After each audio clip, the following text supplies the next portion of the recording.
लगी। मैं वहाँ पर 3 महीना रहा।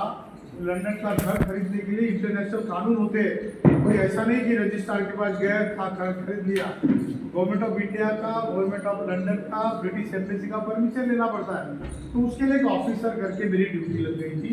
वो बात। दूसरी बात, यूनाइटेड नेशन जो है ना 193 देशों का एक संगठन है। उसमें वहाँ का कानून बनाने के लिए देखा होगा आपने, अमेरिका के 4 राज्यों का इक्वेलिटी का एक्ट बना है। उस इक्वेलिटी के एक्ट के लिए हमको एक्ट का एक्सपर्ट करके वहाँ पे बुलाया गया। और लंदन में जैसे यहाँ पर एट्रोसिटी होती है ना, आपके ऊपर अन्याय अत्याचार होते हैं, जो लोग जाति व्यवस्था मानते हो लंदन में, इंग्लैंड में, अमेरिका में जाते हैं, वहीं भी वैसा ही होता है। तो उसके लिए एंटी डिस्क्रिमिनेशन एक्ट जो बनाया गया, वहाँ का एट्रोसिटी एक्ट, वहाँ उसके लिए हम लोग गए थे। अब हम संघ की बात करें, समन संघ की। समन संघ क्यों? जैसा कि नारायण सर ने बताया, मैं संक्षिप्त में बात रखूंगा कि बाबा साहब आम्बेडकर ने संविधान लिखा है। मैं आपसे पूछना चाहता हूं कि कितने लोगों ने संविधान पढ़ा? क्या पर कृपया अगर किसी ने पढ़ा होगा तो हाथ ऊपर करें। कितने लोगों ने पढ़ा? मैं ये आपको कमी या सिद्ध नहीं कराना चाहता हूँ। अच्छा, संविधान को देखा कितने लोगों ने? यहाँ पर 1 2 3 4 5, ठीक है। अब मैं आपको पूछना चाहता हूँ, 1 मिनट सर जी, थोड़ी देर के लिए सुनिए, फिर बाद में। मैं ये पूछना चाहता हूँ कि आप जब सवेरे नींद से उठते हो और रात को सो जाते हो, और सोने के बाद भी आपके इर्द गिर्द में जो भी कानून है, इस भारत के सारे कानून जो है भारत के संविधान के ऊपर आधारित है। मतलब भारत के सारे कानूनों का कानून है भारत का संविधान। अगर स्वागत भैया। तो ये जो भारत का संविधान है, सारे भारतीय कानूनों का कानून है। पर वो पता नहीं हमको कि भारत के संविधान में मेरे लिए क्या रखा है, बताएं। दूसरी बात है कि मेरे सारे जीने का, मेरे हक का, मेरे हुकूकों का, मेरे अधिकारों का सारा कुछ उस संविधान में है। पर उस संविधान को मैं नहीं जानता हूँ। लेकिन जो धर्म, जो जातियां, जो व्यवस्था, बहन जी थोड़ी देर बैठिए, जो धर्म, जो व्यवस्था आपके ऊपर दिन रात अन्याय अत्याचार करता है, उसके सारे पोती पुराण हमारे घर में रहते हैं। और जो संविधान मेरे हक और अधिकारों का बात करता है, उसमें कौन से कानून है? मेरे फंडामेंटल राइट क्या है, जिसको मूलभूत अधिकार बोलते हैं। मेरे directive principle of state policies है, जो फंडामेंटल राइट है, चैप्टर 3 है कॉन्स्टिट्यूशन में, आर्टिकल 12 से लेके 35।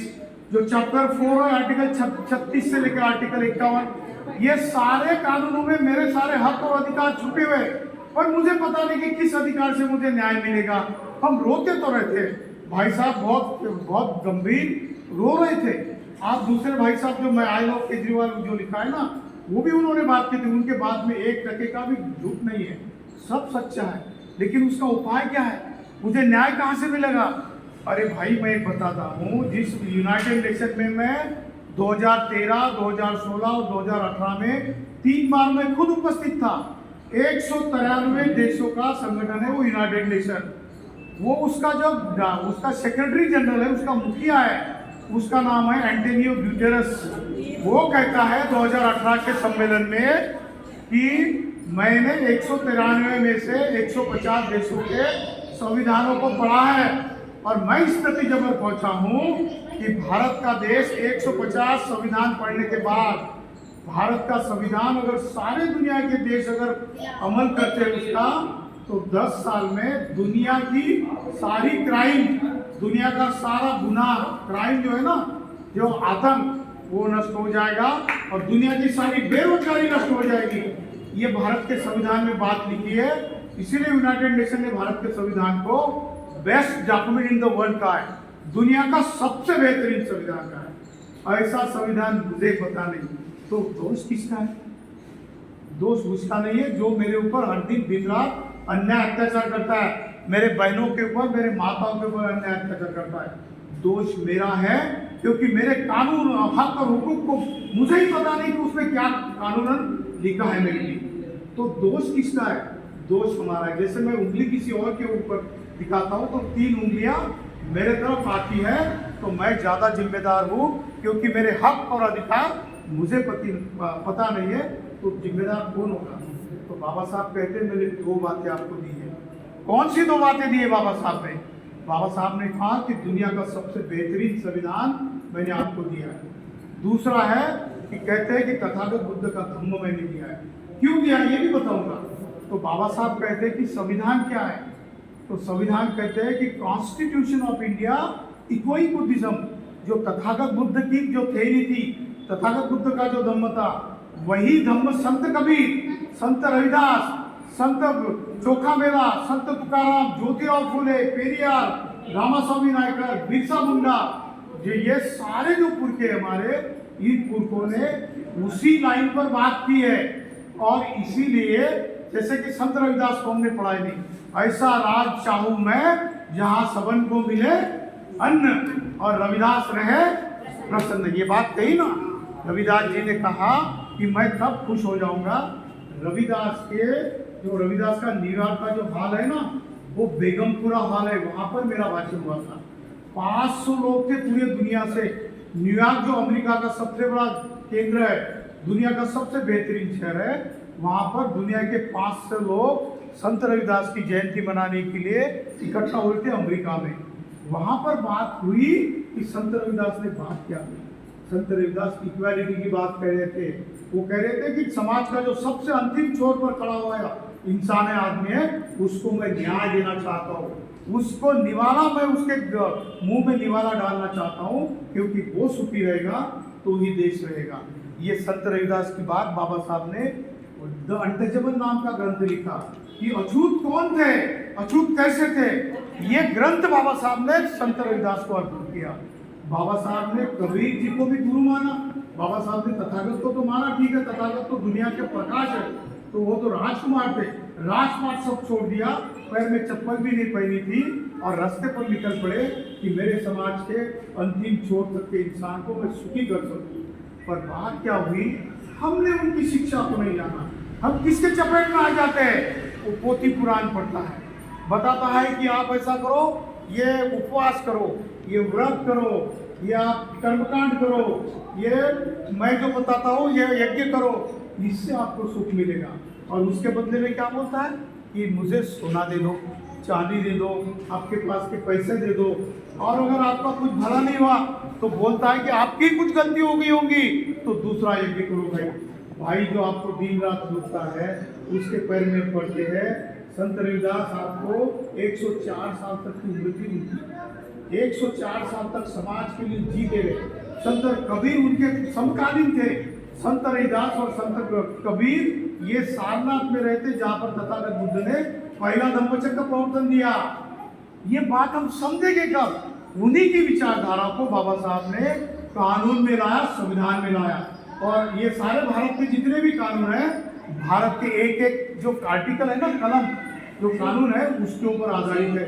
जैसे आपके ऊपर अगर कोई एट्रॉसिटी हो गई, आपके ऊपर मैं उदाहरण देता हूँ। अभी हमारी पार्लियामेंट में हमारी फाइनेंस मिनिस्टर है निर्मला सीतारमण जी, उन्होंने 23 तारीख को गवर्नमेंट ऑफ इंडिया का बजट पेश किया। कितने करोड़ का बजट था, किसी को पता है? नहीं पता। अगर जिस बजट से पूरे साल भर सारे भारत का कामकाज चलता है, उसमें मेरे लिए कितना बजट है ये पता नहीं है, तो मुझे कैसा पता रहेगा कि मेरे ऊपर अन्याय हो रहा है तो उसका इलाज क्या है? और कोई व्यक्ति मेरे लिए जो बजट आवंटित किया है उसका मुझे नहीं मिलेगा, ये कैसा पता चलेगा? मैं बताता हूँ आपको। पिछले साल 45,42,000 करोड़ का बजट था शेड्यूल कास्ट और शेड्यूल ट्राइब के लिए। इस साल 48,82,000 करोड़ का बजट है। 48 लाख करोड़ का बजट है। ये एमपी का तुम्हारा बजट है 2,80,000 करोड़ का, है ना? तो गवर्नमेंट ऑफ इंडिया कितना? 48,82,000 करोड़ का।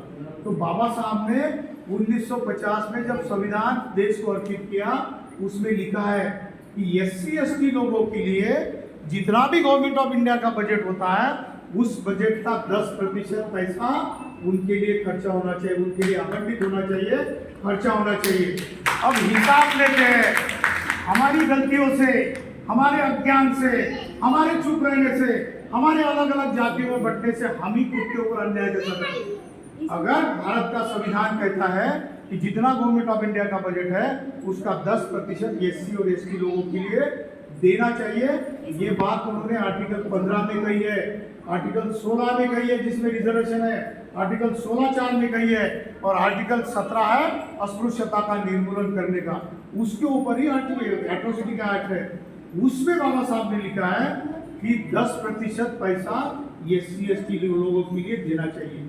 अब 48,82 करोड़ रुपए गवर्नमेंट ऑफ इंडिया ने रिलीज कर दिए, अर्थमंत्री ने, उसमें से 10% करा लो। नारायण सर मुझे बताओ, मेरा गणित थोड़ा कच्चा है, 48,82,हजार करोड़ का 10% कितना होता है? 4,82,000 करोड़ होता है। झूठ बोल रहा हूं मैं? नहीं। आपको मिला कितना? आप बजट उठाकर देख लो, 4 ही 5 ही दिन हो गए, आपको मिला है सिर्फ 2,75,000 करोड़ रुपए। मतलब आपके हिस्से का 2,08,000 करोड़ का निधि किसी और के लिए दिया है, किसी और ने खा लिया है। वो कौन है? वो आपको मंदिरों में बुलाता है, चढ़ावा चढ़ाने की बात करता है, आपकी बीमारी दुरुस्त करने की बात करता है, आपके बच्चे को कुछ तकलीफ हो गई तो उसके ऊपर छूमंतर करने की बात करता है, और बदले में आपके जेब से पैसा भी मांगता है, वो पत्थर के भगवान के नाम से। वो आदमी आपके जेब से 2,75,000 करोड़ रुपया ले लिया है, किसी को पता नहीं। 131 पार्लियामेंट के मेंबर है हमारे एससी एसटी के, उनको भी पता नहीं है। उनमें से 10 मेंबर ऑफ पार्लियामेंट को हमने बताया। हमको क्यों पता है? क्योंकि बाबा साहब ने जो धम्म दीक्षा दी थी, उस धम्म दीक्षा के प्रोग्राम में मेरे माता पिता उपस्थित थे, अनपढ़ थे, अंगूठा बहादुर थे। मेरे पिताजी सिर्फ 4वीं कक्षा तक पढ़े थे, माता जी को तो कुछ भी नहीं आता था। 1982 में रात की स्कूल शुरू हुई थी, रात्रि की स्कूल शुरू हुई थी ना, हमारे इधर बोलते हैं रात्रि शिक्षा अभियान। तो जितने भी एससी एसटी के ओबीसी के महिला और पुरुष थे जो अनपढ़ थे, उनके लिए रात में स्कूल खोले गए थे। मेरी माँ 1942 में सिर्फ 10 साल की थी, वो बाबा साहब की सभा हो गई थी। उसने 2 ही बातें याद रखी, पता है? एक इंसान का एक विचार किसी की जिंदगी कैसे बदल देता है, ये मैं बात उदाहरण से बताना चाहता हूँ। मेरी माता 1942 में अकोला महाराष्ट्र में बाबा साहब की सभा में उपस्थित रही। 10 साल की बच्चे को क्या समझता है? कुछ नहीं समझता, बट उसके दिमाग में 2 ही बातें याद रखी। कौन सी 2 बातें बाबा साहब ने की थी? बाबा साहब ने पहली बात कही थी कि अरे मेरे एससी एसटी और ओबीसी के लोगों, उस वक्त बुलाता है मेरे चमार भाइयों, महार भाइयों, लोहार, सुतार, सोनार, नाई, सब समाज के एससी एसटी ओबीसी के लोगों को उन्होंने आह्वान किया था कि तुम्हारी हालत क्यों खराब है? क्योंकि तुम गंदे काम करते हो, तुम मरे हुए जानवर उठाते हो, मरे हुए जानवर का मांस खाते हो, इसीलिए समाज तुमको मूल्य नहीं देता, तुमको वैल्यू नहीं देता, तुमको इंसान नहीं मानता। घर जाना और मरे हुए जानवर को खींचना बंद कर देना। अगर कोई पटेल, अगर कोई उच्च जाति का बोलेगा मेरे घर का जानवर मरा हुआ है उठा कर लेके जा, तो बाबा साहब ने बोला उनको ऐसा कहना कि तुम्हारी माँ भी मरती है ना, तो उसको माँ मरने के बाद उसका भी जो मुर्दा होता है वो भी मेरे पास दे दो, उनको भी मैं लेके जाऊंगी और मशान भूमि उसको भी जलाऊंगी। क्या तुम्हारी माँ मेरे को मरने के बाद हवाली कर दोगे? नहीं ना। तो फिर जानवर क्यों देते हो? क्योंकि तुम समाज में सबसे नीचे हो, तो उसको ऐसा जवाब देना। बाबा साहब की एक बात मेरे माँ के ध्यान में रह गई। मेरे माँ के पिताजी वही पाढोर की, मराठी में पाढोर की बोलते हैं, जानवर मर गया उसको ले जाओ, उसका ये चमड़ा निकालो, उसका जो बोटियाँ है उसको कुंपन के ऊपर सुखा दो, और जब मजूरी नहीं मिलती थी बारिश में तो उसको ही गड़ के, मतलब उसको ही पानी में गर्म कर खाते थे। पर मेरे माँ के पिताजी ने बाबा साहब की एक बात सुनी और घर आए और वो ख़त्म कर दिया। किसी की मरी हुई भैंस, किसी की गाय, किसी का बैल उठाने का बहिष्कार डाल दिया हमारे सारे लोगों ने। पटेल लोगों के साथ संघर्ष हुआ, उन्होंने रोटी तक नहीं दी, भूखे रहे। ये चरोटा होता है हमारे यहाँ, सब्जी होती उगती है, उसकी सब्जी खाकर जिए, लेकिन बाबा साहब की एक बात के ऊपर विश्वास करके जिंदा रहे। फिर दूसरी बात कही, कौन सी बात दूसरी? मेरी माँ 10 साल की बात थी, उसमें उन्होंने बोला कि जैसे बेटे को स्कूल में डालते हो ऐसे लड़कियों को भी स्कूल में डालो। मेरी माँ ने पिताजी को पूछा कि पिताजी मुझे भी स्कूल में भेजो। 1942 में कहाँ स्कूल थी? वो पिताजी नहीं डाल सके, लेकिन मेरे माँ के मन में बाबा साहब की दो बातें बिल्कुल बिल्कुल अंत तक, जैसे पत्थर के ऊपर लकीर कोड़ते हैं ना, उस तरीके से थी।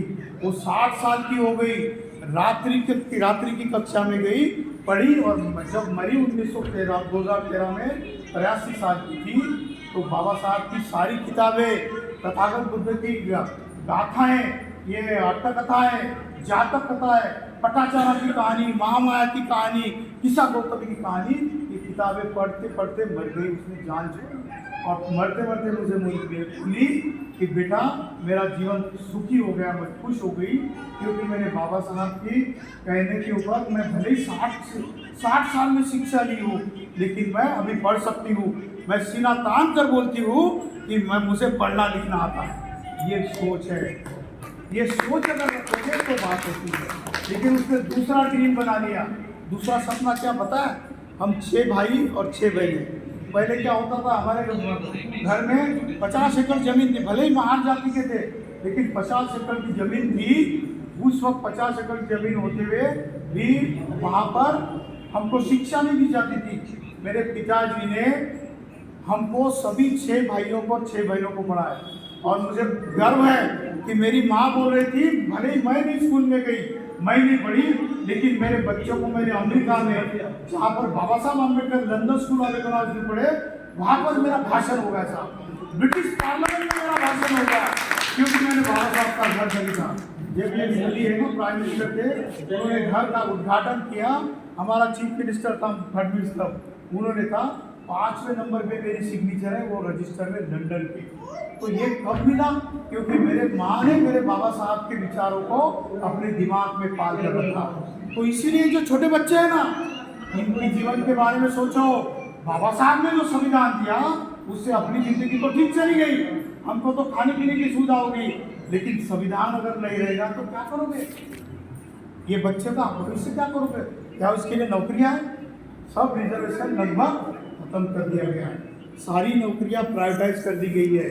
तुम्हारे हक अधिकार, जैसे मैंने कहा कि बजट से आपके घरकुल के घर को घरकुल बनाने के लिए जो आपके घर जो निधि आवंटित किया था, वो निधि किसी ने भगा कर निकल गया।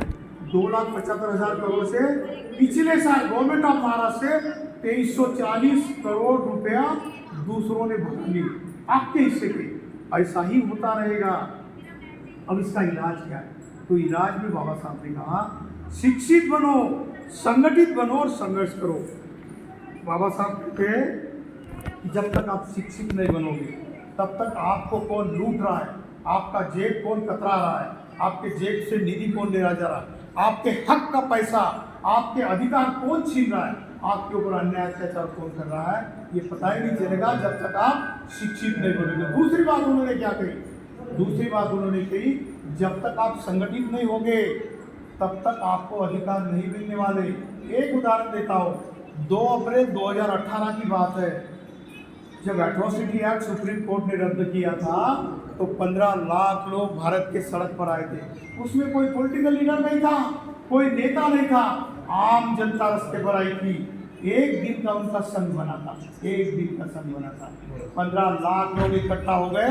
सरकार को लगा कि अरे बाप रे, ये लोग एक कानून क्या रद्द कर दिया इनके हक का। तो 15 लाख लोग रास्ते पर आए। उसमें से बहुत सारे आपके मुयम्मी में तो 10 बच्चों की जानें चली गई, शहीद हो गए, उनको कुछ मुआवजा नहीं दिया। बट उनकी शहादत को मानेंगे कि नहीं मानोगे? ये सड़क पर आए और आपका कानून बच गया, क्योंकि सरकार के ऊपर प्रेशर आया, एक दिन का संघ बन गया। कोई पॉलिटिकल लीडर नहीं आया था, है ना? तो इसका मतलब है, जब जब जुड़ते हैं तब तब जीतते हैं, जितने जितने जुड़ते हैं उतने उतने जीतते हैं। अगर संख्या में जुड़ोगे तो जीतोगे। ये बाबा साहब की लड़ाई नहीं मानेंगे। अभी तक बाबा साहब को शिकारी काम किया हमने क्या किया? बाबा साहब को गुरु मानते हैं, हमारा नेता मानते हैं, सब कुछ मानते हैं, पर बाबा साहब की कहीं नहीं सुनते। क्या था? उन्होंने कहा संगठित हो जाए। हमने क्या किया? 29 लाख संगठन है साहब, SC ST OBC के, उसमें से 4.5 लाख संगठन रजिस्टर है। अगर ये संगठन को पूछो तो बोलते हम सभी इकट्ठा लाने का काम करते हैं। तो बात ऐसी है, इकट्ठा लाने की बात तो करते हैं, लेकिन इकट्ठा होने की कोशिश नहीं करते। ये मीटिंग क्यों बुलाई पता है? हम कोई लीडर नहीं है, हमको कोई इलेक्शन में खड़ा नहीं रहना है। हमको आपको चेताना है आपके दिमाग को कि जो बात आपके पुरखों ने की, आपके पुरखों ने संघ बनाया था। तो बुद्ध ने कहा कि संघ क्या होता है? तो कहता है कि समन संघ, समन यानी जिसका मन समता में रहता है, जिसका मन समता में लीन होता है, जिसका मन समन है, जो समता में कृति करता है, जिसका चित्त है वो किसी का बुराई नहीं सोचता। मुझे बताओ SC ST OBC के लोग किसी के ऊपर अन्याय करते हैं खुद होकर? आपके ऊपर जब आपकी बहनें और हमारी माताओं के ऊपर जब अत्याचार होता है तभी हम प्रतिक्रिया करते, जानबूझकर नहीं करते। लेकिन वो वाले लोग जानबूझकर नहीं। आप संगठित ही नहीं हो तो उनको पता है कि इनके ऊपर अन्याय करो कुछ भी नहीं होगा। और हम प्रतिकार भी कैसे करते हैं? एक संगठन का प्रतिकार होता है आज 28 तारीख को, दूसरा वाला बोलता है कि मैं 29 तारीख को करूँगा, तीसरा वाला बोलता है कि मैं 9 अगस्त को करूँगा, अलग अलग। और क्रेडिट किसको मिले? तो मुझे मिले। भाई ऐसे से न्याय नहीं मिलेगा। आपको संविधान ने अधिकार दिया है। बुद्ध ने संघे शक्ति कहा है। संघ में इकट्ठा आने में ताकत होती है। बुद्ध के पास जब भिक्षु आए, सारी जातियों के भिक्षु थे। बुद्ध ने कहा भिक्षु संघ होता कैसे? तो कहते अनेकों जातियों के जब लोग इकट्ठा आते हैं, संघ में आते हैं, तो जैसे नदियाँ समुद्र में समा जाती है, अनेक अलग अलग जातियों के जो जितने भी लोग हैं, जैसे संत रविदास के संत हमारे पास है, ये लोग सब इकट्ठा होकर जब जैसे नदियाँ समुद्र में मिट जाती है, अपना निशान खो देती है, उसी तरीके से हर जाति का जो भी इंसान इकट्ठा बैठेगा और संघ में आएगा तो उसकी जाति खत्म होगी। जब जाति खत्म होगी तभी आपका एक संघ बनेगा। और आप जातियों में बटे हुए हो, इसीलिए आपको तोड़ने की कोशिश होती है, क्योंकि उनको पता है ये जातियों का तो एक दूसरे में नहीं पड़ता। सर ने बात की कि हमारी चमार, माफ करना मैं किसी की जाति का उल्लेख कर रहा हूँ, मेरा नाइलाज है। एक चमार की जाति में उपजाति होती है, हमारे मारों में वो 12 उपजाति है, एक दूसरे में शादियाँ नहीं करते। अरे भाई एक ही गली में रहते हो, एक जैसा खाना खाते हो, एक जैसे घर झोपड़ियाँ हैं आपकी, एक जैसा रहन सहन है, एक जैसी बोली भाषा है और एक जैसे अधिकार है, और दूसरे के साथ शादी करने में आपको शर्म आती है। क्यों करते हो ऐसा? इसीलिए करते हो कि आपने समझा ही नहीं कि संघ की ताकत क्या है। इसीलिए समन संघ क्यों है? आपके सारे सवालों का जवाब सिर्फ एक ही चीज में, इकट्ठा आ जाओ। जिस दिन इकट्ठा आ जाओगे आप समझ लो। नारायण सर ने मुझे बताया कि मेयर की जो ये गली है ना, इस गली में 5000 घर है और 5000 घर में एक फैमिली में अगर 5 लोग में पकड़े तो कितने लोग रहते इस बस्ती में? 50,000। अगर कल जाके हमारे बहनों और माओ के साथ अगर कुछ हो गया और 50,000 लोग तहसील कार्यालय में सिर्फ एक दिन 1 घंटे के लिए जाकर इकट्ठा हो जाए, कुछ भी नहीं करना, घोषणा नहीं देना, लिखना नहीं, कुछ नहीं, एक ही निवेदन देना, 50,000 को मुखी वहाँ पर सिग्नेचर करना और बस तहसीलदार को मिलना। और समन संघ क्या करेगा? समन संघ 23 राज्यों में लगभग अभी 25,000 लोग जुड़े समन संघ से, और आने वाले 2029 तक 1 करोड़ लोग जुड़ेंगे। याद रखना, ये कोई पद नहीं, पैसा नहीं, प्रतिष्ठा नहीं, मंच नहीं, माला नहीं। आप पूछोगे कि हम नीचे क्यों बैठे? तो भाई यहाँ पर जब नीचे बैठते हैं ना तो सभी नीचे बैठते, कोई ऊंचा नहीं, कोई नीचा नहीं। आप लोग सभी बुजुर्ग हो, इसीलिए आपको चेयर पे बैठने को इसीलिए बोला गया कि आपके कमर में दर्द हो सकता है, आपकी कोई फिजिकल परेशानियां है, इसीलिए आप बुजुर्ग हो तो हमारे रिस्पेक्ट करो। लेकिन मैं चाहे कितना भी अमेरिका में गया होऊंगा, बाबा साहब का घर खरीदा होऊंगा, बड़ा सुपर क्लास में ऑफिसर रजिस्ट्रार रहा होगा, लेकिन मैं समाज में जब बैठता हूँ तो समाज का हिस्सा हूँ, मैं नीचे बैठता हूँ। इसीलिए जब समाज के प्लेटफॉर्म में आते हैं तो सभी इकट्ठा है। अब बुद्ध का उदाहरण देता हूँ। तथागत बुद्ध के पास एक उपासक आया और बुद्ध को बोलने लग गया कि हे भगवान तथागत, आप मुझे बताओ कि राजा बिंबिसार सम्राट है, राजा प्रसेनजीत सम्राट है, राजा अजातशत्रु सम्राट है, ये राजा महाराजा दोपहर की जब प्रवचन को आपको सुनने आते हैं तो आपके चरण छूते हैं। प्रसेनजीत राजा तो तथागत बुद्ध को पूछता था कि भगवंत, मैं दिन रात देखता हूँ मेरे देश के गरीबों की हालत इतनी बुरी है, उनके ऊपर इतने अन्याय अत्याचार होते हैं, उनके ऊपर जब सजा सुना तो बस दिल दहल जाता है, इसके ऊपर क्या करूँ? आपके पास आकर बैठता हूँ तो दिल सुकून मिलता है, इसलिए मैं आपके पैर चूमता हूँ। बुद्ध कहते हैं कि हे महाराज बताओ, इस शरीर में क्या है? ये तो पैदा होता है, नष्ट होता है, सभ्य संकारा अनिच्छाति, यदा पर्याय वसति अत्यधि पिंतन ये सब ये तो नष्ट होने वाला है। तो नहीं कहते हैं कि भगवान आपके पास बैठने से सुकून मिलता है। तो वो उपासक पूछता है, इतने राजा महाराजा आपके चरण छूते और आप हो तथागत के नीचे बैठते हो। बुद्ध उनको बोले कि हे उपासक, मैं तुझे कैसे बताऊं नीचे बैठने का क्या फायदा है। तो बोले क्या है। तो नीचे बैठने का एक फायदा है कि नीचे बैठने से आदमी गिरता नहीं। नीचे बैठने से आदमी गिरता लगता है क्या आपको। तथागत बुद्ध का कहना यह था, उनकी फिलॉसफी ये थी कि आपके अहंकार को इतना नीचा उतार दो कि आपको कोई गाली दे, आपको कोई बुरा कहे, आपको कोई भला कहे, आपकी जिस विचार में, आपकी संगठन में जिस बात से उन्नति है उसी के ऊपर मन लगाओ, उसी के ऊपर कॉन्सेंट्रेट करो। हो सकता है दूसरा आपको गाली देकर आपको उचकाना चाहता है, आपको झगड़ा करने के लिए प्रवृत्त करना चाहता है। इसलिए बुद्ध ने कहा, और बुद्ध ने उदाहरण भी बताया। एक भारद्वाज नाम का ब्राह्मण तथागत बुद्ध के पास आया। बुद्ध जब सारे समाज को इकट्ठा करते थे, सारे कोई भिक्षु बन जाता, कोई उपासक बन जाता, ऐसे ही कार्यक्रम लगते, लोग अनाज दान करते और सारे लोग एससी एसटी ओबीसी के जितने भी जाते एक साथ बैठकर खाना खाते थे और एक दूसरे के बेटों बेटियों की शादियाँ होती थी। बुद्ध से ऐसा हो गया कि सारा समाज इकट्ठा। अब पुरोहित को पता चला कि मेरे ऊपर तो चढ़ावा नहीं आता, मेरा तो पूरा पेट बैठ गया क्योंकि मुझे कोई दान दक्षिणा ही नहीं देता। आया और तथागत बुद्ध को गाली देने लग गया। भारद्वाज बहुत बुरी बुरी गालियाँ दी, आधे घंटे तक गालियाँ देता रहा। सारे लोग उपस्थित थे, वो कहने लगे तथागत एक शब्द निकालो, इसको खत्म कर देंगे। लेकिन बुद्ध शांत रहे। बुद्ध ने उसको पूछा, वो थक गया। आधे घंटे तक उसने बात गालियाँ दी और बोला कि हे गौतम सिद्धार्थ, मैं आपको आधे घंटे से गाली दे रहा हूँ और आप लोग कि कुछ भी नहीं बोलते हो। बुद्ध शांत रहे। एक प्रश्न पूछा, हे भारद्वाज, मुझे ये बताओ कि आपके घर में कोई मेहमान आता है। बाबा साहब ने लिखी हुई बुद्धारी धम्म ग्रंथ की बात मैं बता रहा हूँ, गांधी जी ने पढ़ा होगा। तो वो पूछता है कि हाँ मेहमान तो आते हैं, तो मुझे बताओ कि आपके घर में मेहमान आते हैं तो आप क्या करते हो। क्या पूछते हो, क्या करते हो। उसके लिए बड़ा अच्छा मीठा सा खाना बना देते हैं, बहुत उसकी आवाभगत करते हैं, उसका स्वागत करते हैं। मुझे बताओ भारद्वाज कि अगर तुम्हारे घर में आने वाला मेहमान पहले से पेट भरकर खाया हुआ आया है, पेट भरा है, तो वो खाना किसके पास रहेगा।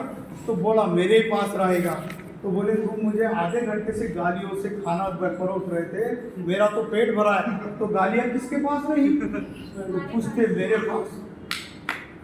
तो बात ऐसी है कि आप भी हम क्या करते हैं, उसने गाली बुद्ध की एक गाथा है, वो कहते हैं कि न परेश विलोमानी न परेश कथा कतंगत्तो न वो अवेख्य कथानी। दूसरा क्या करता है क्या नहीं करता इसके ऊपर ध्यान मत दो।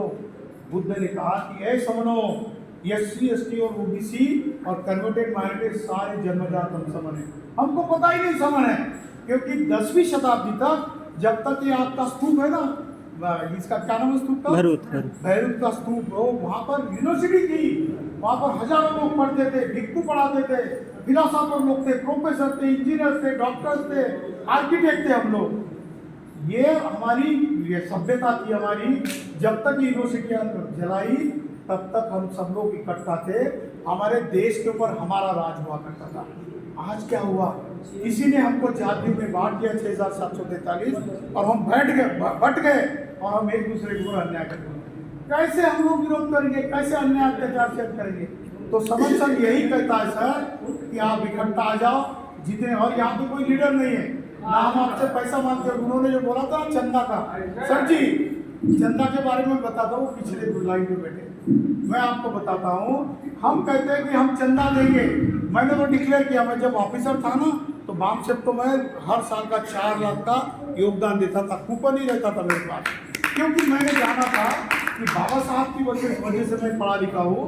मेरी सैलरी 2-2.5 लाख, मेरे मिसेज प्रोफेसर है उसकी सैलरी 2-2.5 लाख, और मरने के बाद तो मैं साथ में नहीं लेके जा रहा हूँ। तो बड़ा भरपूर दान देते थे हम। पर पता चला कि बामचंद के भी 16 टुकड़े हो गए। तो मैं ये सोचता था कि मैं समाज में जाके, क्योंकि सरकारी अधिकारी था, मैं आंदोलन में भाग नहीं लेता था, तो कम से कम मैं पैसा देकर तो समाज का काम कोई कर रहा, उसको तो मैं योगदान दे रहा हूँ, तो मैं पैसा देता था, 4 लाख तक का देता था। हमने फिर देखा कि जो बामचंद का फिगर कैंप लगता था, 3-4 महीने के बाद वो बामचंद टूट गया और दूसरे नए लीडर, उसी में से नए लीडर निकाल के दूसरा से ऐसे 29 लाख संगठन हमारे बने हैं। हर एक कहते कि इकट्ठा लाना है, लेकिन बोलते कि मेरी अध्यक्षता में इकट्ठा आएंगे, इकट्ठा तो आएंगे, लेकिन मुझे लीडर बनाओ, मैं आपका साझेदार बनूंगा, आमदार बनूंगा, मंत्री बनाऊंगा, फिर इकट्ठा आ जाएंगे। और जैसे आप चुन के देते हो तो चुने हुए लोगों की बात आपने सुनी है, आपके एमपी की सुनी है, ऐसा होता है। तो इसीलिए चंदा देंगे तब, इकट्ठा आओगे तब।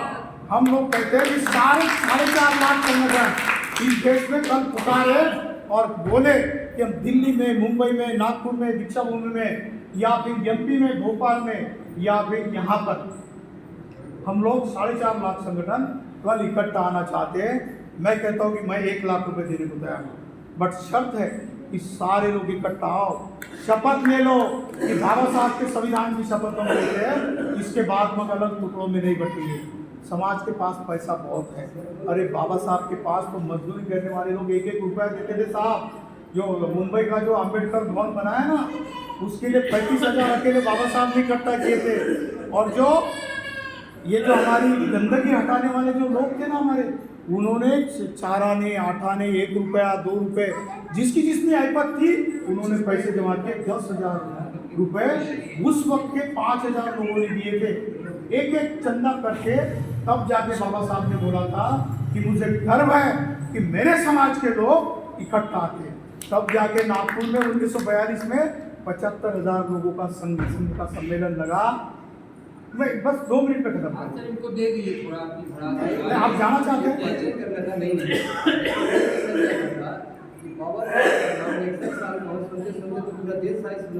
मैं बता दूं, बाद में आपसे बात करेंगे, आपसे मैं बात करूंगा, मेरी कंप्लेंट तो करने दो, आप बैठो ना। मैं आपके साथ रात भर, आज मुक्काम है मेरा इधर, आपके साथ रात भर बैठ के चर्चा करेंगे, कोई बात नहीं। कोई भी सवाल पूछो उसका जवाब देने के समय। तो मैं ये कहना चाहता था कि बाबा साहब ने जो बात कही, मुझे बताओ कि दुनिया का सबसे बढ़िया संविधान है, वो आपके घर में आपके अधिकार देने को तैयार है, लेकिन आप संगठित नहीं हो। 51% जब इकट्ठा आ जाओगे तब भारत का संविधान हमको बोलेगा कि आप है ना मेरा फायदा कर लो, इकट्ठा आ जाओ, 51% इकट्ठा आ जाओ और मेरे जितने अधिकार है सारे अधिकार ले लो। आपको 2,75,000 नहीं, 48 लाख करोड़ में से आप 24 लाख करोड़ ले लो, क्योंकि आप संख्या में बहुजन हो। कितने हो? 85% हो भाई। अरे 85% निधि ले लो, लेकिन उसके लिए कानून है, पार्लियामेंट है, उसमें तो बहुमत से जाओ। यहाँ पर 131 भी एक दूसरे के साथ नहीं बैठते, उनको पता ही नहीं कि बजट में मेरे लोगों के लिए कितना पैसा दिया है। तो क्या होगा? हमारे जो भाई रो रहे थे, उनको जो पैसा मिलता है वो हक है हमारा। बाबा साहब ने फंडामेंटल राइट बनाया। फंडामेंटल राइट सिर्फ SC ST के लिए, अदर लोगों के लिए नहीं है। फंडामेंटल राइट में और जो मूलभूत अधिकार जो होते हैं ना, राज्य के मूलभूत अधिकार, उसमें क्या फर्क है इतना बताता हूँ और खत्म करता हूँ। बाबा साहब ने आपके लिए क्या किया है पता है? फंडामेंटल राइट अगर वायलेट हो गया, जैसे हमारे माता भगिनी के ऊपर अगर कुछ अन्याय हो गया, तो कानूनन आपको अधिकार है सुप्रीम कोर्ट तक जाने का। लेकिन direct to principle state policy में जो आपको घरकुल का घर मिलता है, या आपके बस्ती में रोड बनता है, आपके जो भी कोई सुविधा मिलती है, उसके लिए फंडामेंटल राइट को कोर्ट में चैलेंज नहीं कर सकते। बाबा साहब चाहते थे कि उस जमाने के SC ST के लोग, खासदार, आमदार अगर उनके साथ रहते तो ये सारी आपकी घर की सुविधा अगर नहीं मिलती, और एक आदमी ने अगर रिट पिटिशन किया होता सुप्रीम कोर्ट, हाई कोर्ट में, तो जिसने वो पैसा खर्चा नहीं किया उसको सजा होती। लेकिन बाबा साहब के साथ हमारा समाज तब भी नहीं था और अब भी नहीं है। तो दोष किसका है मुझे बताओ?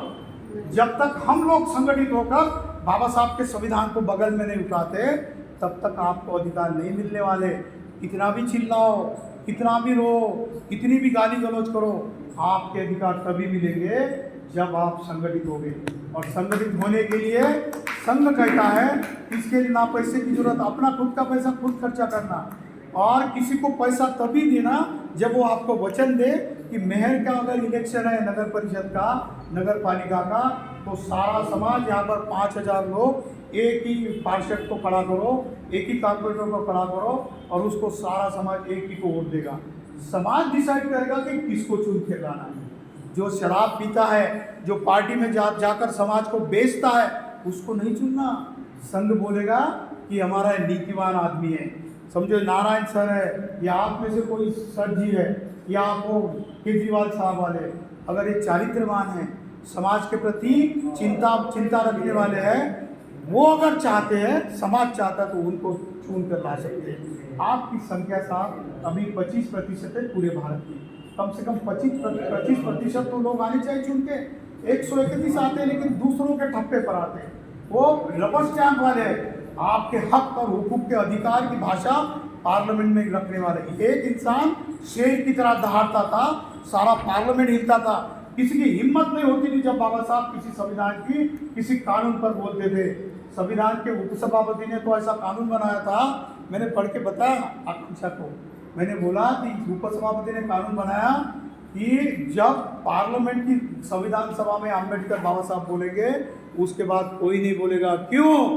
क्योंकि उसने बोला, उपसभापति ने, बाबा साहब अम्बेडकर इतने विद्वान हैं कि वो फिलोसोफर है, इकोनॉमिस्ट है, सोशलॉजिस्ट है, एंथ्रोपोलॉजिस्ट है, वो बैरिस्टर है, वो लॉ में एक्सपर्ट है, संविधान तज्ञ है, धर्म के भी अभ्यासक है, सारी बातों के अभ्यासक है। और जब मैंने उनको बीच में टोका था तो उन्होंने मुझे इतना लताड़ा शब्दों से कि मेरा मुंह देखने लायक नहीं रह गया। इसलिए मैं उपसभापति होने के नाते कानून बनाता हूँ कि जब भी बाबा साहब अम्बेडकर बात करेंगे तो संविधान का आर्टिकल फाइनल कर देना। इतनी बड़ी ताकत थी हमारे पुरखे में, हमारे बाप में, और हम रास्ते पर रोते हैं कि मुझे न्याय नहीं मिलता। भाई साहब, सारे तालों की चाबी तो आपके हाथ में है। अभी अभी आपके उंगली का खत्म हो गया क्या चिन्ह? मेरा तो अभी बचा है। देखो 26 अप्रैल को इलेक्शन में वोट किया था। ये शाही है ना, इसको सिर्फ जीने का नहीं, हमारे ज़िंदगी जीने का साधन है, पर हम बहक जाते हैं। 500 रुपये की नोट में, 2000 रुपये के नोट में भेज देते हैं। बाबा साहब ने कहा कि जिस दिन आप अपना वोट बेचोगे तो उस दिन आपने समझ लेना कि मेरे आंदोलन के साथ आपने गद्दारी की है। आप अगर ऐसा नहीं करोगे तो ही मेरे अच्छे बच्चे रहेंगे। वो कहते हैं, I believe that my people will sacrifice for the sake of my mission.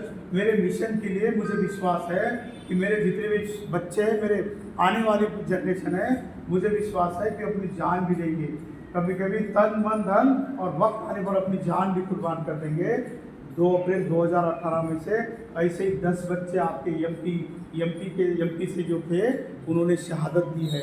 उनके बारे में कुछ सोचते हो कभी कि उन बच्चों की इमारत की ज़िंदगी क्या थी? वो ज़िंदगी में क्या कुछ सोचा होगा इन्होंने। लेकिन बाबा साहब के एक कानून के लिए, एट्रोसिटी एक्ट के लिए अपनी जान तक दे दी है। ये शहादत देने की अगर आपके मन में हिम्मत है तो समन संघ में आ जाओ। समन संघ आपका स्वागत करता है। और इसमें कौन कौन है? सारे SC ST OBC की जातियों के जितने भी पुरखे हैं वो हमारे लिए सम्मान के पात्र हैं। तथागत बुद्ध है, ये बिरसा मुंडा है, वो संत रविदास है, कबीर है, मान्यवर कांचीराम साहब, शिवाजी महाराज है, बाबा साहब, ये सारे बहुजन समाज के जितने भी उन्होंने सभी ने संघर्ष किया जाति व्यवस्था के खिलाफ, पुरोहितवाद के खिलाफ, वर्ण व्यवस्था के खिलाफ, पर संघर्ष उनका एकजुट था।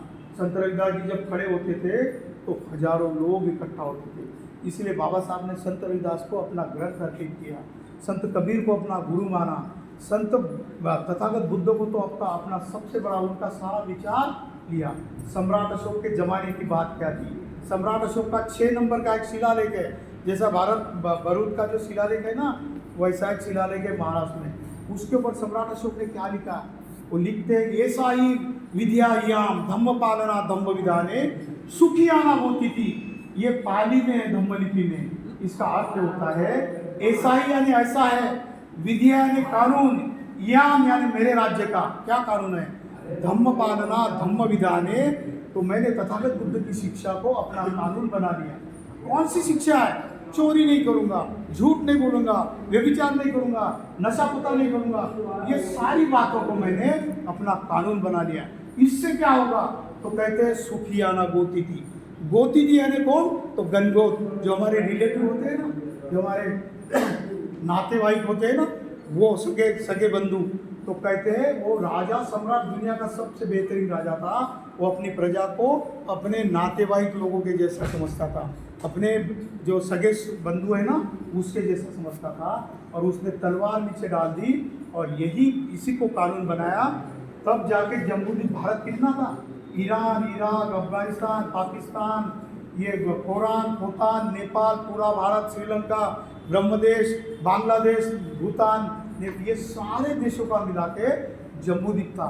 सोचो तुम, जब कोई राजा तलवार नीचे डाल देता है, भेरी घोष यानी जब युद्ध का नाद होता था, तब लोग युद्ध पे योग बंद कर दिया, धम्म घोष शुरू कर दिया, और देखते देखते सारे यूनिवर्सिटियां खड़ी होगी। 42 यूनिवर्सिटियां थी। नालंदा विद्यापीठ में रशिया से, अमेरिका से लेकर यूरोप से लोग पढ़ने को आते थे। जब किसी बच्चे का नंबर नहीं लगता था ना, तो रोते थे। आज आप ऑक्सफोर्ड यूनिवर्सिटी में, हार्वर्ड यूनिवर्सिटी में, अमेरिका में पढ़ने जाते हो। अरे सारा शिक्षा का माध्यम आपका है, अपना है, लेकिन हमने इकट्ठा होना छोड़ दिया और सारे अन्याय अत्याचार हमारे ऊपर लादना शुरू हो गए। तो आंसर है, एक उंगली में नहीं, मैं किसी के ऊपर उंगली नहीं बताना चाहता हूँ, 3 उंगली का मतलब मैं समझाऊँ। क्या आप समझते हो? अगर समझते होंगे तो हमारी रिक्वेस्ट है, कृपया करके इकट्ठा हो जाओ, एक आ जाओ। हमारे बीच में अलग अलग विचार हो सकते हैं, 10 बातें हैं, 10 बातों में 5 बातों के ऊपर हमारे एक का भी मत नहीं होगा। ये बोलेगा ऐसा नहीं, वैसा नहीं, वैसा नहीं, लेकिन 5 तो कम से कम बात है, 5 विचार है जिसके ऊपर सब लोग इकट्ठा होकर सोच सकते हैं। क्यों ना हम उन 5 विचारों से शुरुआत कर देते हैं। जिस विचार पे मेरी और उनकी बनती नहीं, वो बाहर रख दो। जैसे चप्पलें हमने बाहर निकाल के रख दिए, उसी तरीके से मेरा अहंकार, मैं पद, पैसा, प्रतिष्ठा, मंच, माला, अहंकार, ये सारा कुछ बाहर छोड़ दो और इकट्ठा बैठो। जिस बात पर एक मत होता है, उस बात पर एक मत करना शुरू कर दो। देखते देखते समन संघ में सिर्फ 20-25 लोग जुड़े थे 2021 को, 5 मई को 2021 को कोरोना में, और देखते देखते हम लोग 10,000 संख्या में हर दिन 200-250 लोग जूम में जुड़ते। आज की मीटिंग 1181वीं मीटिंग है। आज जो होगी ना, लगातार मीटिंग चलती है। 1 तारीख को पार्लियामेंट होता है, रात को 8 बजे से 10:30 बजे तक, कभी कभी 11 बजे तक ऐसा पार्लियामेंट चलता है। जैसा पार्लियामेंट में होता है ना आमदार खासदार, वैसे प्रवक्ता लोग बैठते हैं, सोचते हैं, जिसके मन में अच्छा विचार आया वो पार्लियामेंट में लाता है। एक स्पीकर अपॉइंट किया जाता है, उसकी अध्यक्षता में सारे कानून बनते हैं और फिर उसका आचरण हम सभी संघ जो कहे वही सही। ये बात है साहब। अगर मेरी बात में अगर आपको कोई बुरा लगा हो, या मैंने जो बात बताई इससे और अच्छा विचार सोच आपके मन में है, तो आप मुझे बताओ, हम आपके पीछे आने को तैयार हैं। पर अगर मेरी बात में कुछ गलत हुआ हो तो बताना कि इससे और अच्छी बात क्या। अगर नहीं है तो मेरी बातों में अगर कुछ गलत हो गया हो तो यहाँ पर बैठा हुआ जो बहुजनों का जो संघ है, समन संघ है, वो मुझे माफ़ करे, माफ़ करे, माफ़ करे। संगठन आप कोई भी सवाल है तो पूछ सकते हैं। अगर यहाँ का वक्त होगा तो घर में रात भर सोओ। बताओ। छोटा सा सवाल है, और आगे तो पर नहीं है। आई माइक में बात बता मैं ये कह रहा हूँ सर, समाज की बात चल रही है, बाबा साहब की बात चल रही है, बाबा साहब का घर बनाने की बात चल रही है, बना बनाया घर और पैसों के लिए, और बाबा साहब का घर बेच दे अगर, तो यहाँ कितने बड़े बुद्धिमान होंगे भला देश में। अभी इस मंदिर के लिए सारे वोटों का इस्तेमाल, सारे लोगों का इस्तेमाल चंद्र पैसों के लिए, चौहान के लिए ये बेच दिए गए। 10 साल से बीजेपी को वोट डालते आए, ये सब कौन सा सवाल है? आपको किसने बोला था बीजेपी को वोट डालने? ये एक दिन मीटिंग में अभी बात आई है। मैंने क्या बोला? आपने नहीं सर, आपकी नहीं कही, आपने नहीं कहा, आपने नहीं कहा। यहाँ का संगठन बता रहा हूँ, यहाँ का मैं संगठन बता रहा हूँ कि ये हुआ। आपका प्रश्न यही है ना? मैहर में यही हुआ है। मेरी समाजों के बीच नहीं, उनका सवाल अच्छा है, प्लीज उनको बुरा मत कहिए सर जी, उनको बुरा मत कहिए। उनका सवाल जायज है और सही है, और उसका सवाल का जवाब मैं पहले दे चुका हूँ। मैंने कहा कि भाई आपके घर में कोई आता है क्या, वमन या ब्राह्मण, जिसको पाली में वमन कहते हैं, कि आप अलग अलग रहो, इकट्ठा मत बैठो, समाज की बीच बिरादरी में कुंदे में मत बैठो। ऐसा कोई आता है क्या घर में? आपकी घंटी बजाता है दरवाजे की, ठीक है, वोट मांगने को तो आएगा क्योंकि उसका स्वार्थ है उसमें। पर 1 साल तक, 5 साल तक आपके घर में मुझे बताओ कितने वमन लोग आए कि भाई साहब ये जाति है ना, जाति में उपजाति है ना, इनका मुंह नहीं देखना, इनके साथ मत बैठना, ऐसा कभी कहा उन्होंने? तो गलती किसकी है? हमारी है। अगर हम इकट्ठा ही नहीं बैठेंगे तो मैंने कहा कि सोच नहीं बनेगी। अगर आपकी सोच बनती लोकसभा के पहले 5,000 लोग इस बस्ती से इकट्ठा हो जाते और कहते कि 5,000 में से 3,500 वोट है हमारे बस्ती की। यहाँ पर मीटिंग होती, कुनबा बैठता और बोलते कि हम किसको वोट देंगे। अगर किसी भी जाति का होगा तो पहले उसके स्टैम्प पेपर पर लिख लेते कि इस बस्ती के सारे घर, इस बस्ती के सारे रोड, ये टूटा फूटा जो गल रहा है पानी से, ये जो मंदिर है और हमारे जितने भी घरकुल है ये सारे हैं, ये लिख के दे दे स्टैम्प पेपर पे, तब जाके तेरे को वोट देंगे। नहीं तो चल फूट, क्या कर लेगा वो तुम्हारा। ये ताकत किससे आती है? संघ से आती है। अकेले आदमी के ऊपर अन्याय अत्याचार होता। मैंने बोला कि 25,000 का मोर्चा तहसील कार्यालय में लेके जाओ, किसी की मजाल है वो आपके ऊपर अन्याय करे। अरे जो जानवरों का जो झुंड होता है ना, शेर भी आता है तो झुंड में ही आता है तब जाके शिकार करता है। एक अकेला शेर शिकार नहीं करता, वो तो 3% है। तुम तो 120 करोड़ हो भाई, छोड़ दो SC/ST ले लो, 25 करोड़ की संख्या में हो। 25 करोड़ में से समन संघ ने डिसाइड किया 2029 तक 1 करोड़ लोगों को जोड़ेंगे और बोलेंगे हम उनकी बात ही नहीं करेंगे, उनसे कोई लेन देन नहीं हमको। हमारे हजारों प्रश्न हैं, उनकी बात ही नहीं करेंगे। हम बोलेंगे जब तक आप इकट्ठा नहीं आते तब तक आपको चंदा नहीं देंगे। जिस दिन सारा समाज इकट्ठा, यहाँ से मेयर से शुरू कर दो, 10,000 लोग एक जगह पे बैठो, मैं देता हूँ आपको डोनेशन।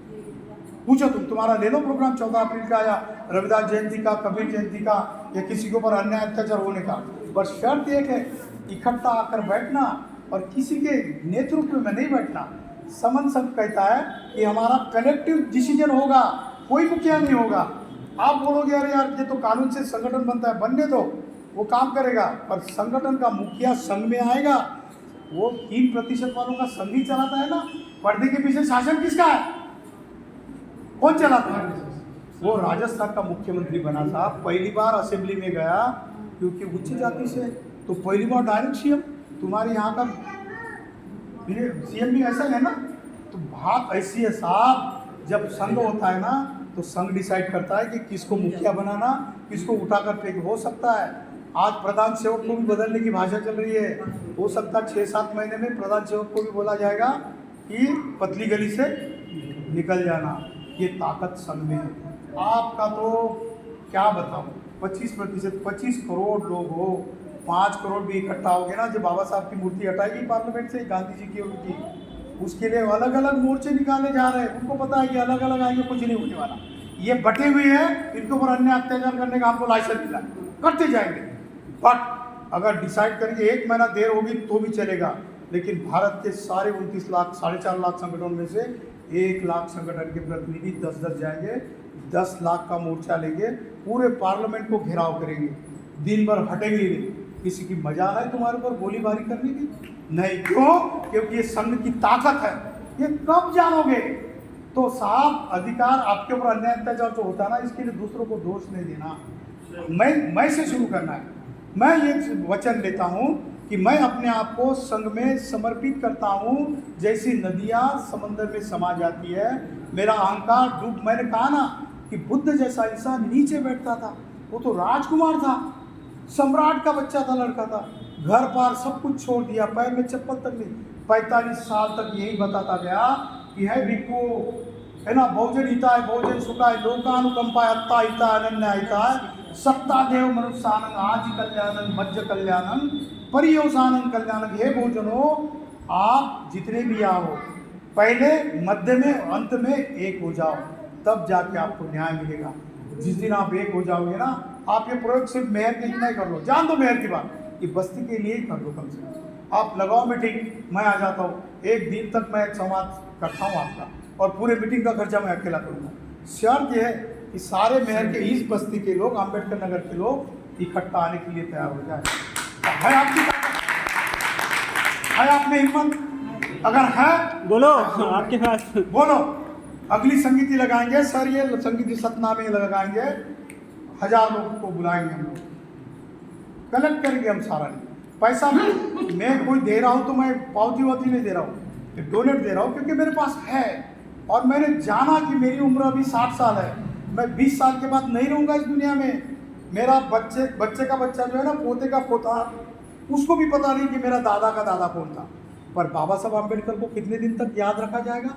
संत रविदास जो कि 700 साल हुए कि नहीं हुए, आपके बीच में से भूल गए? उस वक्त तो प्रिंटर नहीं था, पोस्टर नहीं था, बैनर नहीं था, फिर भी क्यों याद है? क्योंकि उनकी सोच तुम्हारे मन में है, उनके विचार आपके मन में है, और विचार पहचान बनाते हैं। आपकी पहचान ही नहीं है, आपकी पहचान समन है, समन। इतिहास में आप समन थे। आप जातियाँ बोलना छोड़ दो, और किसी ने पूछा कि आप कौन हो, तो कहना तुम ब्राह्मण हो क्या? बोलेगा नहीं, तो बोलना भाई तू भी समन है और मैं भी समन हूँ, चल तू और मैं समन समन बोल देता हूँ। 1 साल 2 साल तक समन समन करो, जाति खत्म हो जाएगी। बाबा साहब ने ग्रंथ लिखा है, एनिमेशन ऑफ का, जाति का बीजनाश जब तक नहीं होगा तब तक ये देश नहीं बन सकता, तब तक आपको न्याय नहीं मिल सकता। तो आप शुरुआत आपसे कर सकते हो। सारे जातीय या उपजातियों के भेद हम छोड़ने को, बुद्ध का संग क्यों है? हमारे बीच भिक्खु है, वंदनीय बनते हैं, इन्होंने सारा जीवन छोड़ दिया, किसके लिए? अरे सारी जाति पातियाँ छोड़ दो, समन संघ में आ जाओ, संघ भिक्खु संघ में आ जाओ, तो एक हो जाओगे। किसी की भजन है 10,000 15, मुझे लगता है मेयर में कम से कम 10-20 हज़ार तो लोग होंगे। 20,000 लोग इकट्ठा हो जाओ और कुछ भी नहीं बताओ, तहसील के सामने 11 से 12 तक टिफिन लेके जाना, अपनी रोटी लेके जाना, और बस वहाँ पे बैठ जाना, और 10,000 20,000 लोगों ने खाना खाना, कोई चर्चा नहीं, कुछ नहीं। तो लोग पूछेंगे, पुलिस वाले आएंगे, LIB वाले, CBI वाले आएंगे, ED वाले, सर क्यों जुड़े हैं? 25,000 लोग कहाँ से जुड़े भाई, क्या है, क्या बात है? कुछ नहीं साहब, ऐसे खाना खाने के लिए आए। तो मैसेज क्या जाएगा भाई? सिर्फ खाना खाने के लिए 25,000 लोग आते हैं, इनकी माँ और बहन के ऊपर अत्याचार किया तो कितने आएंगे? होगा अत्याचार, अन्याय, तो दोष किसका है मुझे बताओ? सारी उंगलियां मेरे तरफ है, तो दुरुस्त मैं अपने मन को कराऊं। बुद्ध कहते हैं मनो कुपगम्मा धम्मा मनो सेठा मनोमया मनसाच प्रसन्नेन भासति वा करोति वा ततोन सुख मनवेत्वी छाया वन पाई। ये मन है, सारी बातों का अगुआ है, प्रमुख है। जब मन में बुरी बात आती है तो आदमी बुरा बन जाता है, जब मन में अच्छी बात आती है तो आदमी अच्छा बन जाता है। और मन कैसा है? सुख तभी आता है जब अच्छे विचार से मैं मेरे सारी महिलाओं के साथ मेरी माता बहन और बच्ची जैसा व्यवहार जब करूँगा, बर्ताव जब करूँगा, तो सारी महिलाएं मुझे मेरी माँ जैसी, मेरे बहन जैसी और बेटी जैसी नजर आएगी, किसी की हिम्मत नहीं होगी। तो ये कहते हैं कि मन है, मन सारी रीज़न है, मन को दुरुस्त करो तो सारा व्यवहार दुरुस्त हो जाता है। ये बात है साहब। अगर मुझसे फिर से कोई गलती हो गई हो तो मुझे माफ़ करना। मेरी बात में अगर किसी को चोट पहुंची हो, किसी को आपको बुरा लगा हो, तो मैं हाथ जोड़कर आपसे माफ़ी मांगता हूँ। संगम नमामि, संगम नमामि। जय भीम, नमो बुद्धा। मेरे साथ बोलना, मैं समन हूँ और हम सब समन हैं। मैं समन हूँ, हम सब समन हैं, हम सब समन हैं, हम सब समन हैं। संगम नमामि, ये संघ की ताकत है। ये बात अगर आप चाहते हो कि अगली समिति अगर इस हॉल में रहे और आप जिम्मेदारी उठा देंगे, पूरा हॉल पैक कर देंगे, हमारे बताए। अब कल मेरा नागपुर में, परसों मेरा नागपुर में एक समिति दीक्षा मूल पर, उसके बाद पूरा मन पैक है।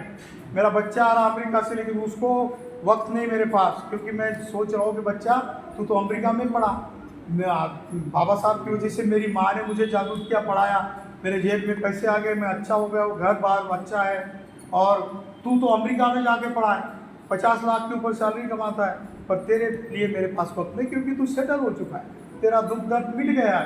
ये समाज के छोटे बच्चे हैं ना, इनकी ज़िंदगी का क्या होगा? इसकी केयर कौन करेगा? मुझे समझ में, बाबा साहब कहते हैं कि intellectual class is influential class. पढ़ा लिखा समाज वो प्रभावशाली समाज होता है, क्योंकि ही कैन फोरसी, वो समाज को भविष्य के देखता है। वो देखता है कि मेरे बस्ती में कोई दूसरे समाज का व्यक्ति आ रहा है, चक्कर डाल रहा है, कुछ ना कुछ तो भी गड़बड़ है, मेरे बस्ती के ऊपर हमला हो सकता है। ये बुद्धिजीवी जानता है। नारायण सर जैसा प्रोफेसर आपके बीच में, उसकी प्रोफेसरशिप क्या जरूरत है उनको?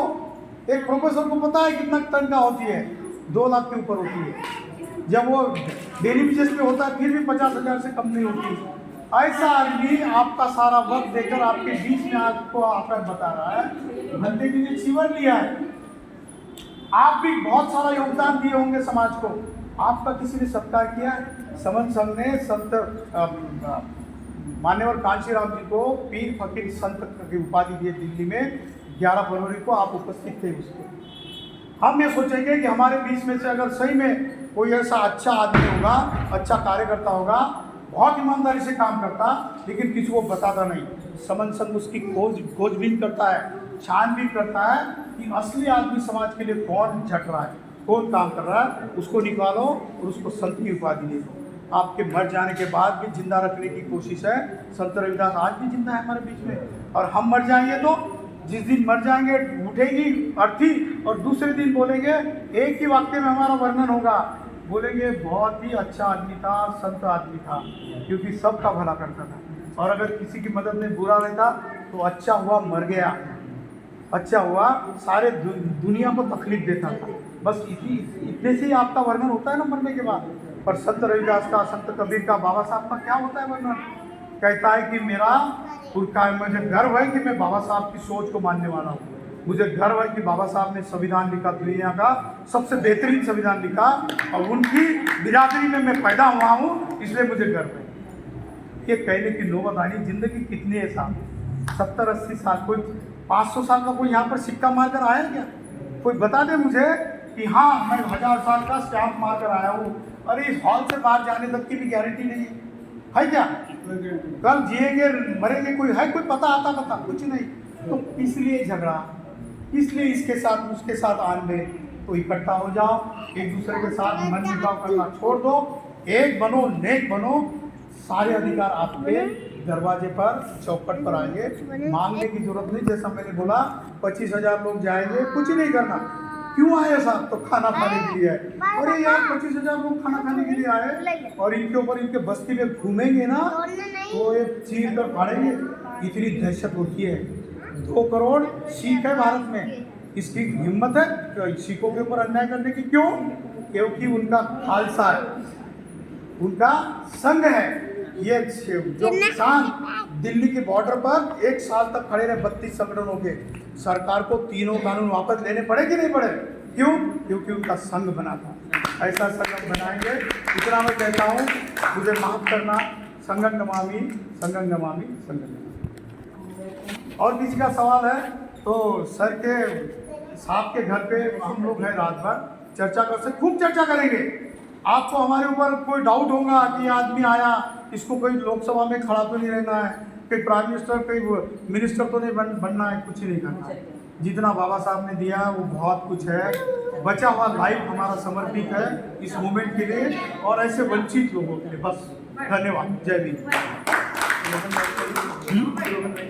हाँ, लोगों राइज करेंगे, पोस्टर देंगे ग्रुप। अभी ये जो पोस्टर है ना आपके हाथ में देंगे, ये भारत में सब जगह दुनिया में चली जाएंगी, ये फोटो वायरल होगी।